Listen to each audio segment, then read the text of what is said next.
하나님께서 과연 우리에게 요구하시는 삶의 모습은 무엇일까요? 우리 인간의 기준으로 보면 우리의 이름이 높아지고 혹은 유명해지고 오늘 등장하는 솔로몬처럼 많은 부와 명예와 부귀를 갖는 것일까? 이렇게 생각해 보면 그렇지 않다는 것을 우리가 성경에서 발견할 수가 있습니다. 성경 속에서 우리가 발견할 수 있는 그 하나님의 마음, 우리에게 요구하시는 삶의 모습은 무엇인가? 그것은 한마디로 말씀드리면 성결하라는 거예요. 성결하라. 거룩한 삶을 살라는 것입니다. 그리스도인에게 있어서 이것이 얼마나 중요한 문제인지 모릅니다. 제가 성경에서 이 거룩이라는 단어를 찾아보니까 457회가 반복이 되고요. 반면에 믿음이라는 단어를 제가 성경 66권에서 찾아보니까 235회가 반복이 되었어요. 그만큼 이 거룩함이라는 것이 얼마나 성경 기록 자체, 단적으로 볼 때 중요한 것인가. 이것을 우리가 거의 2배 가까이 더 많이 언급되고 있는 단어가 바로 거룩이라는 단어입니다. 하나님께서 우리에게 요구하시는 삶은 이렇게 거룩하고 성결한 삶을 우리에게 요구하십니다. 바울이 이 거룩에 대해서 한마디로 디모데전서 4장 5절에 이렇게 말씀하고 있습니다. 하나님의 말씀과 기도로 거룩하여 짐이라. 이렇게 말씀하고 계십니다. 그리스도인의 성결의 능력은 바로 하나님의 말씀과 또한 기도에 있음을 우리가 바울의 말을 통해서 우리가 알 수가 있습니다. 오늘 본문 속에서도 이런 동일한 원리를 우리가 볼 수 있는데요. 우리 4절, 오늘 읽었었던 4절의 말씀에 보면 하나님이 솔로몬에게 요구하시는 것이 뭡니까? 내가 내게 명령한 대로 온갖 일에 순종하여 내 법도와 율례를 지키라. 하나님께서 이렇게 당부하고 있습니다. 왜 그렇습니까? 바로 솔로몬과 이스라엘의 성결을 위해서입니다. 오늘 이 열왕기에 있는 말씀, 특별히 솔로몬에게 하나님께서 약속한 말씀을 통해서 성결의 중요성, 우리 그리스도인들에게 성결의 중요성이 얼마나 중요한가, 이런 것들을 깨닫고자 합니다. 우리 구약의 대표적인 역사서를 보면 이 책 앞서서 있는 사무엘서라든가 그 다음에 열왕기, 그 다음에 역대기, 대표적인 역사서를 우리가 이렇게 볼 수가 있습니다. 우리가 상하로 구분되어 있지만은 원래 이 히브리 원문은 그냥 한 권의 책으로 되어 있어요. 그래서 사무엘서, 그 다음에 열왕기서, 그 다음에 역대기서 이렇게 볼 수가 있는데 오늘 읽은 책은 바로 열왕기서죠. 우리가 이 역사서들을 대할 때 우리가 먼저 생각해야 될 것은 이 역사를 기술한 저자들이 어떤 의도를 가지고 그리고 어떤 독자들에게 읽히고자 하는 목적에서 이 책이 역사가 기술되었는가, 이런 것을 우리가 이해하고 이 성경을 우리가 읽을 때 바로 우리가 다른 길로 가지 않고 올바른 해석을 할 수가 있게 됩니다. 그래서 제가 열왕기서, 특별히 열왕기서와 역대기서에 보면은 동일한 사건이 이렇게 반복해서 기록되어 있는데 그 책의 저자의 의도와 또 관점이 달라요. 그 의도를 먼저 살펴보겠습니다. 제가 두 책을 구분해서 비교해서 우리가 비교를 할 때 더 쉽게 이해를 할 수가 있죠. 일단 저자가 누군가라고 했을 때 열왕기사의 저자는 아직 명확하지 않아요. 누구라고 알 수는 없어요. 그러나 그 열왕기 상하의 전체적인 내용 속에서 대충 누구일 것이라는 것은 예상할 수가 있는데, 그것은 뭐냐면 열왕기사가 처음 시작하는 사건이 바로 다윗의 죽음으로부터 시작이 됩니다. 그리고 이제 솔로몬에게 유언을 남기고 이제 솔로몬의 이야기가, 오늘 본문에 나오는 이야기가 솔로몬의 이야기죠. 그러면서 그 이후에 분열왕국 시대, 솔로몬이 후반부에 죄악을 저지름으로 남북으로 분열이 되죠. 그리고 이제 이스라엘과 남쪽 유다로 분열된 양쪽 왕 국가가 번갈아 가면서 계속 기술이 돼요. 열왕기서를 보면. 그리고 이제 열왕기하 마지막 부분에 보면 누구의 이야기로 끝이 나냐면 바로 유다의 마지막 왕이 시드기야라는 왕이에요. 눈이 뽑혀서 이집트의 포로로 잡혀가는데 그 바로 전 왕이 바로 여호야긴이라는 왕입니다. 그 왕의 이야기가 마지막으로 나오는데 왜 그러냐면 그 여호야긴이 바벨론으로 잡혀가요. 그래서 감옥에 갇혀서 37년 동안 옥에서 감옥에서 죄수로 잡혀 있다가 37년 만에 이제 풀려나게 되는 사건으로 마무리가 됩니다. 그리고 그 이후의 기록, 그러니까 바벨론 포로 귀환하는 이야기는 전혀 언급이 없어요. 그것을 통해서 우리가 볼 때 이 책이 기록된 시기는 바로 바벨론 포로기, 특별히 바벨론에 있었던 포로로 잡혀 있었던 유대인 중에 어떤 한 사람이 바로 이 열왕기서를 기록을 한 것으로 우리가 추측할 수가 있습니다. 그러나 귀환에 대한 이야기는 전혀 없었기 때문에 귀환하기 전에, 그러므로 바벨론에 있었을 때, 바벨론에, 그리고 그렇기 때문에 이 역사를 읽히고자 하는 대상은 바로 바벨론의 포로로 있었던 유대인들에게 이스라엘의 역사를 알리기 위해서 기록된 책이다. 이렇게 여러분이 이해하시면 됩니다.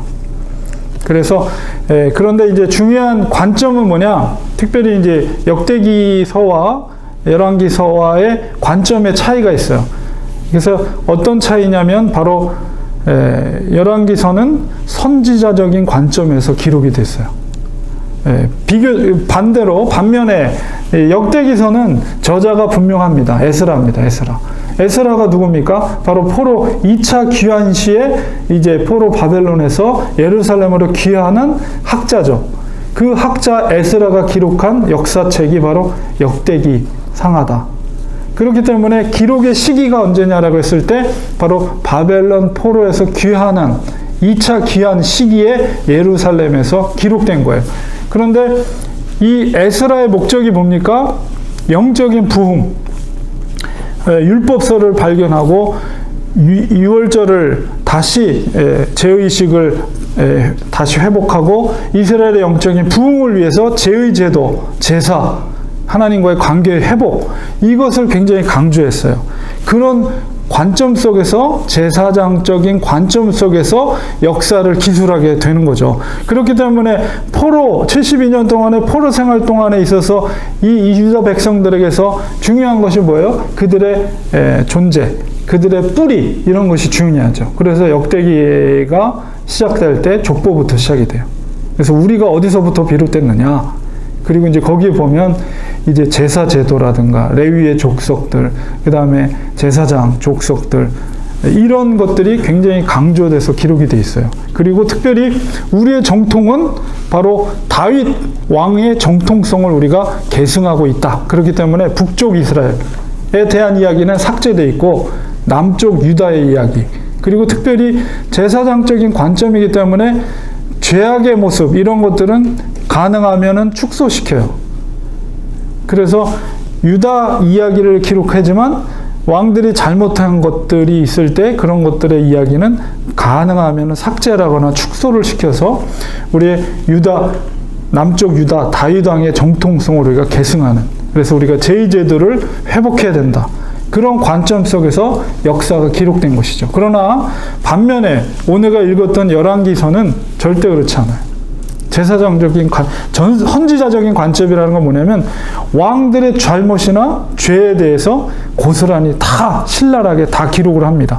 그리고 특별히 선지자적인 관점이기 때문에 엘리야 선지자의 그 기록, 사건, 이런 것들은 굉장히 자세하게 기록이 돼 있죠. 그래서 이런 차이가 있습니다. 그 목적이 뭐예요?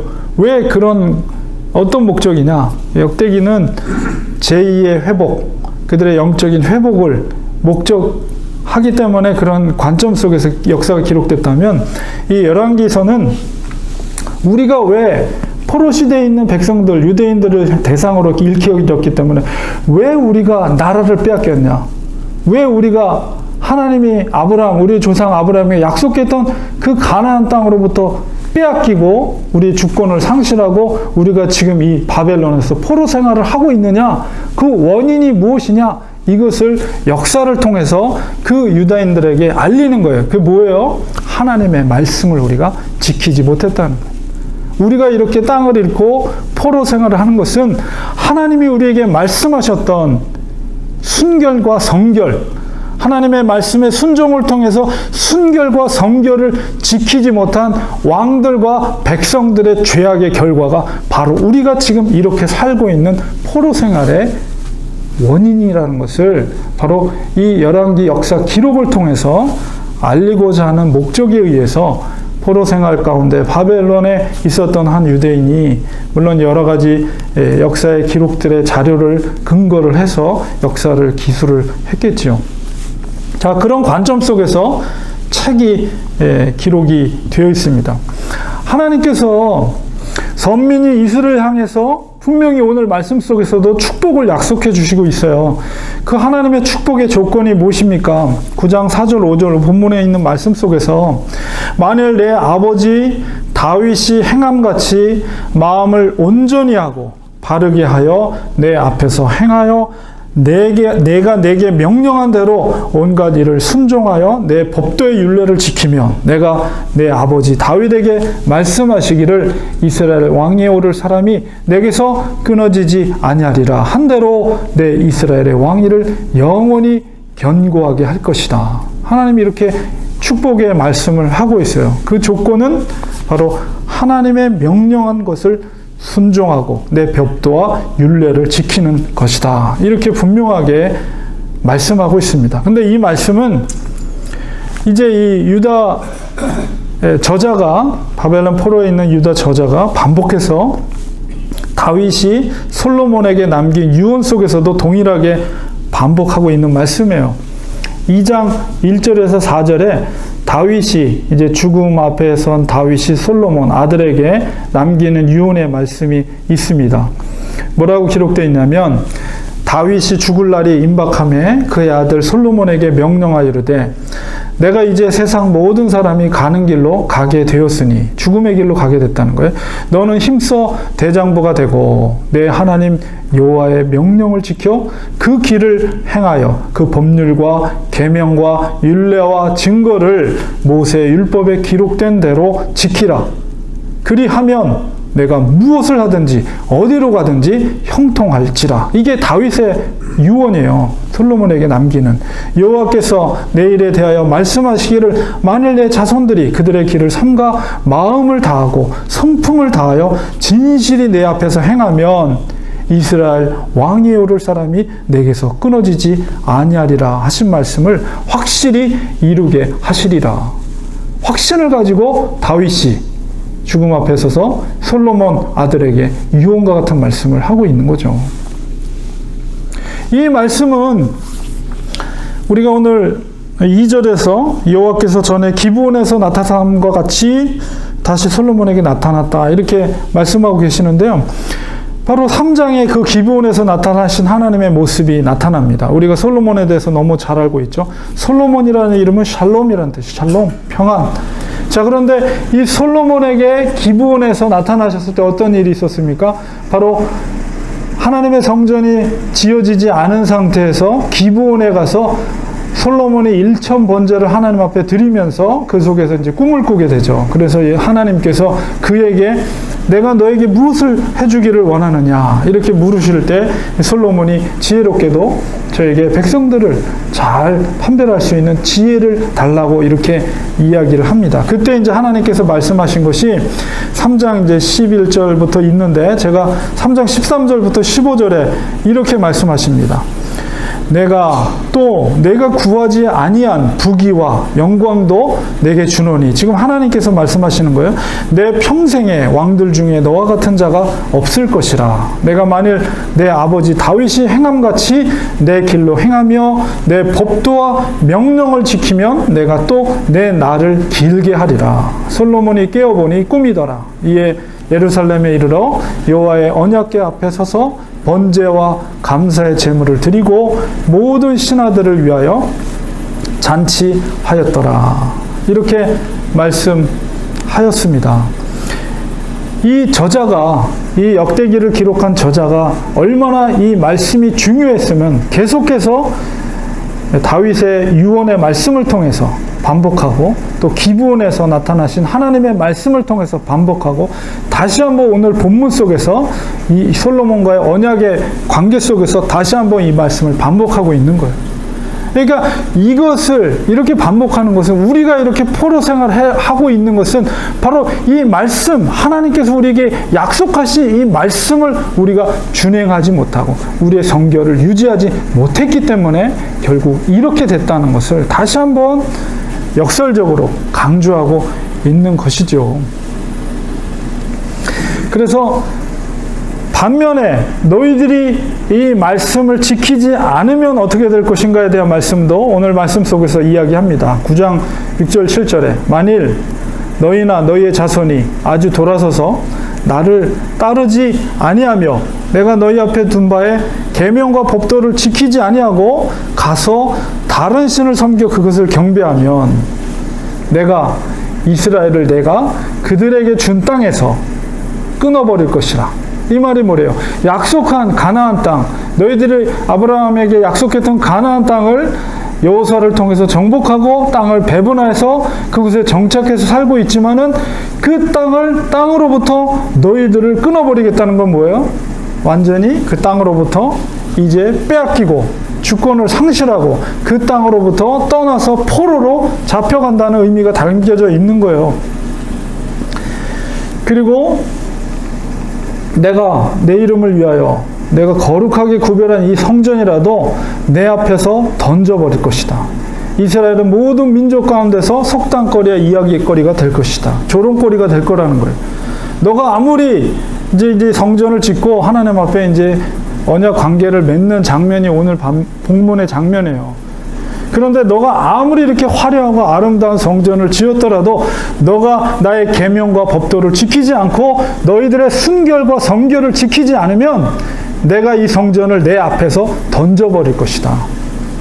그리고 이스라엘의 모든 민족 가운데 조롱거리가 될 것이다. 이렇게 말하고 있어요. 이게 얼마나 무서운 말입니까?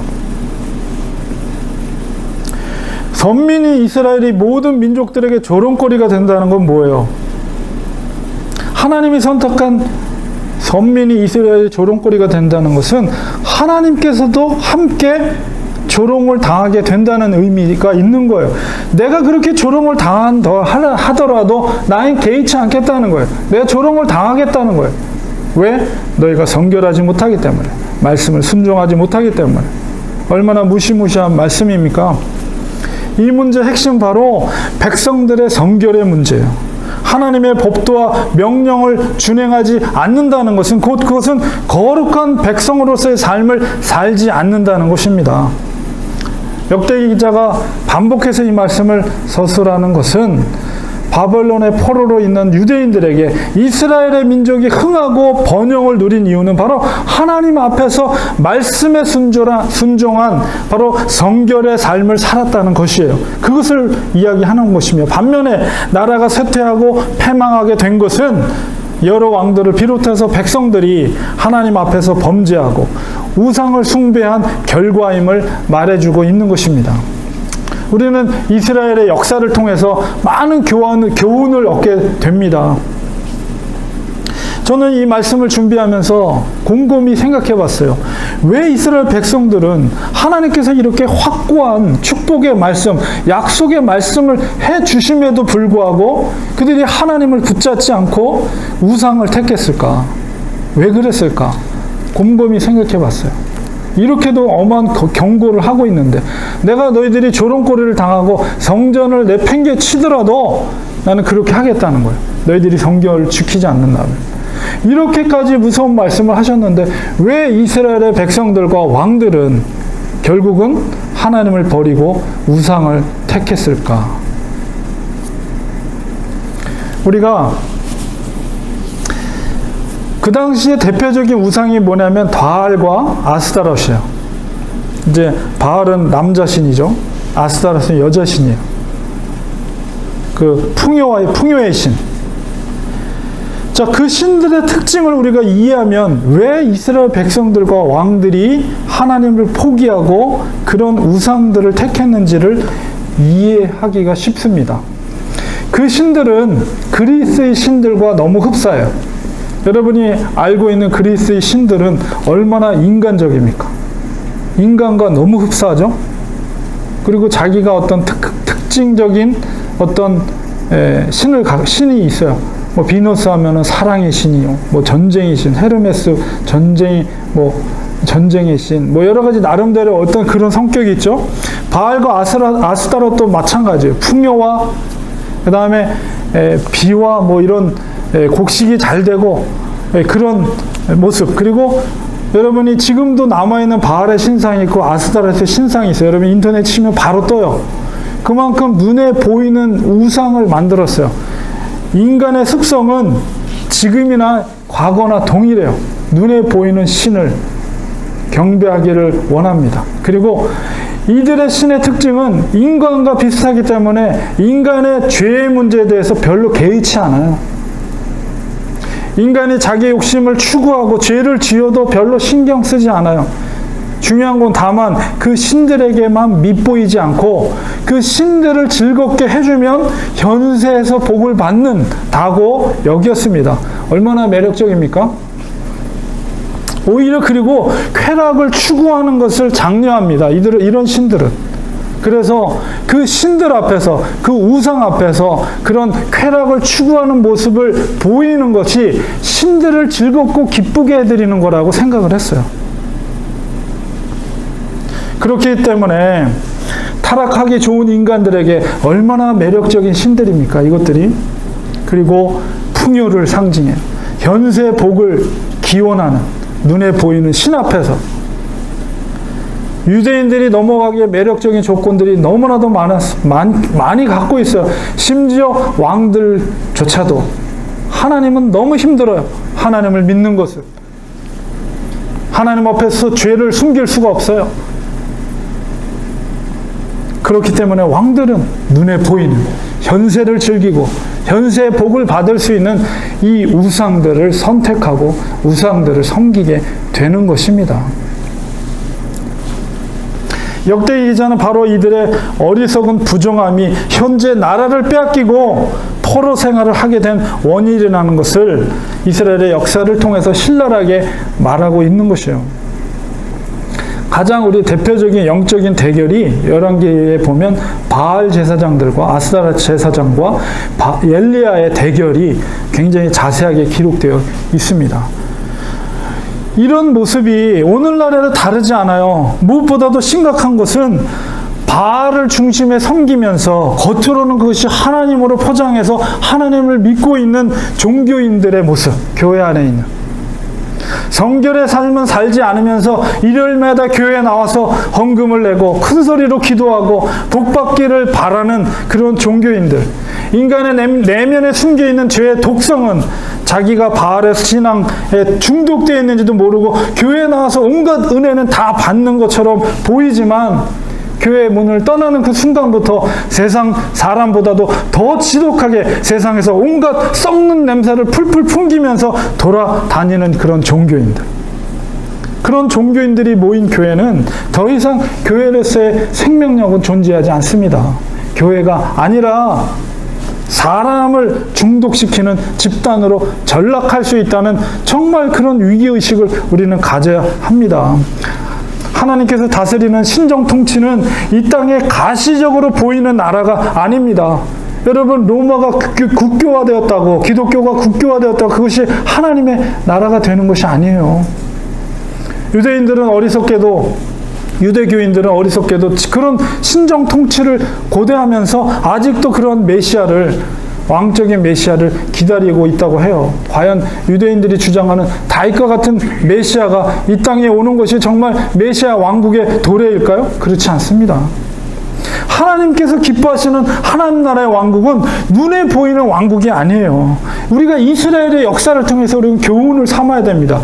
예수 그리스도의 오심을 통해서 우리에게 보이신 하나님의 나라, 그것은 바로 철저히 낮아짐과 겸손함과 하나님의 뜻에 순종하는 사람들을 통해서 하나님의 통치가 이루어지는 그런 나라예요.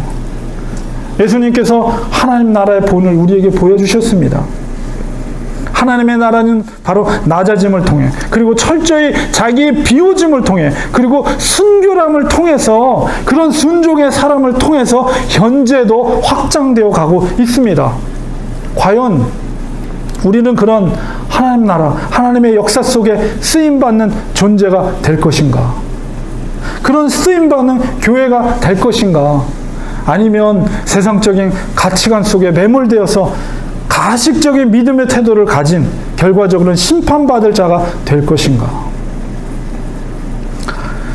오늘도 하나님께서는 우리에게 요구하고 계십니다. 다윗의 행함과 같이 마음을 온전히 하고 바르게 하여 내 앞에서 행하여 내가 내게 명령한 대로 온갖 일에 순종하여 내 법도와 율례를 지킬지라. 하나님이 요구하시는, 지금 우리에게 동일하게 선포하시는 말씀이 이거예요. 여러분, 말씀대로 산다는 것은 괴로운 것입니다. 고통스러운 것입니다. 손해보는 일입니다. 그러나 그렇게 사는 것이 궁극적으로는 복입니다. 말씀대로 살아도 행복하다는 것을 많은 사람들에게 보여줄 수 있는 우리가 되어야 합니다. 그것이 바로 하나님 나라의 백성이에요. 이런 영적인 권세를 가지시기를 축원드립니다. 영적 권세는 예수님과 그 제자들이 가졌던 능력입니다. 그런 권세를 가진 자는 세상이 감당할 수 없습니다. 어떤 자에게 그런 권세가 있습니까? 바로 성결한 자입니다. 내가 성결하니 너희도 성결할지라. 그리스도인들에게 있어서 이런 영적인 성결을 지키는 것은 무엇보다 중요한 일입니다. 영에 속한다는 것은 바로 하늘에 속한다는 것이에요. 이 능력이야말로 영과 육을 지옥에 떨어뜨릴 수 있는 권세입니다. 영적인 성결이 있을 때 내가 살고 또한 남을 살릴 수 있는 능력이 거기에 있는 거예요. 결론을 맺겠습니다. 역사 속에 여러분의 이름이 기록되는 것으로 기뻐하시지 말기 바랍니다. 또한 사람들이 여러분의 이름을 어떻게 기억하고 또 어떻게 기억하게 될지에 신경 쓰지 마시기 바랍니다. 무엇보다도 중요한 것은 바로 하나님께서 우리의 이름을 어떻게 기억할지를 염려해야 합니다. 예수님께서 겟세마네에서 간절히 눈물로 이 땅에 남아있는 제자들을 향해서 기도하셨습니다. 요한복음 17장 17절에 그들을 진리로 거룩하게 하옵소서. 그들이란 바로 이 땅에 남아있는 하나님의 제자들을 말하는 거예요. 아버지의 말씀은 진리입니다. 하나님의 말씀은 진리입니다. 하나님의 말씀이 온전히 순종하는 삶을 사시기 바랍니다. 하나님의 말씀은 살아있습니다. 하나님의 말씀은 우리에게 생명을 주십니다. 말씀에 순종할 때 우리는 거룩한 삶을 살 수가 있습니다. 그리고 영적인 권세를 가질 수 있습니다. 하늘에 속한 자들이 되시기를 축원드립니다. 하늘과 연결된 인생을 사시기를 축원드립니다. 우리의 시민권은 하늘에 있습니다. 우리의 삶은 결코 길지 않습니다. 주를 위해 헌신하시고 주를 위해 이 땅에서 눈물로 씨를 뿌리시기를 축원드립니다. 언젠가는 반드시 기쁨으로 단을 거둘 날이 있을 것입니다. 그리고 하나님께서는 반드시 우리의 이름을 기억해 주실 것입니다.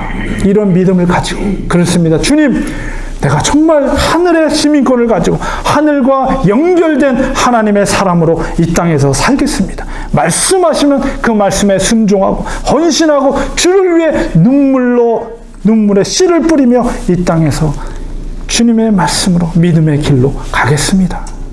기쁨으로 단을 거둘 그날을 기억하면서 주님이 내 이름을 기억해 주실 걸 기억하면서 바알과 같이 흔들림 없이 변질되지 않고 믿음의 그 길을 가겠습니다. 헌신되어질 수 있는 하나님의 귀한 사람들 되시기를 주님의 이름으로 축원드립니다. 기도하겠습니다.